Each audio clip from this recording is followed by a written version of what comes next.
ఇవాళ ఇవాళ కొంతమంది అర్థమయ్యి కాని వాళ్ళు, తెలిసి తెలియని వాళ్ళు ఏదో కొంత బురద జల్లి తాత్కాలికంగా మీడియా మేనేజ్మెంట్ ద్వారా రాజకీయ పబ్బం గడుపుకోవాలనుకునే కాంగ్రెస్ వాళ్ళకి నేను చెప్పేది ఒకటే, నిజం నిలకడ మీద తెలుస్తుంది. మీరు ఇవాళ చల్లే బురద ఎట్టి పరిస్థితుల్లో మా దృష్టి ఏదైతే కేంద్రీకరించబడిందో దాని నుంచి తప్పించలేదు. మేము మాట్లాడుతూనే ఉంటాం, కొట్లాడుతూనే ఉంటాం.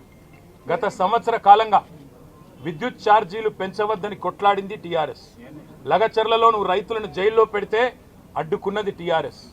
నువ్వు హైడ్రా పేరిట ఇండ్లు కూలగొడితే అడ్డుకున్నది టీఆర్ఎస్.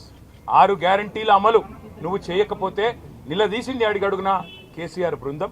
తప్పకుండా మా దృష్టి మేము మళ్ళించాం. నువ్వేదో నా మీద కేసు పెట్టి నన్నేదో చేసి దానివల్ల మా పార్టీ క్యాడర్ను, మా నాయకత్వాన్ని నువ్వు దారి మళ్లింపు, దృష్టి మళ్లింపు దిశగా ప్రయత్నం చేస్తాను అనుకుంటున్నావు రేవంత్ రెడ్డి. అది నీ వల్ల కాదు. ముమ్మాటికి నువ్విచ్చిన 420 హామీలు ప్రశ్నిస్తూనే ఉంటాం.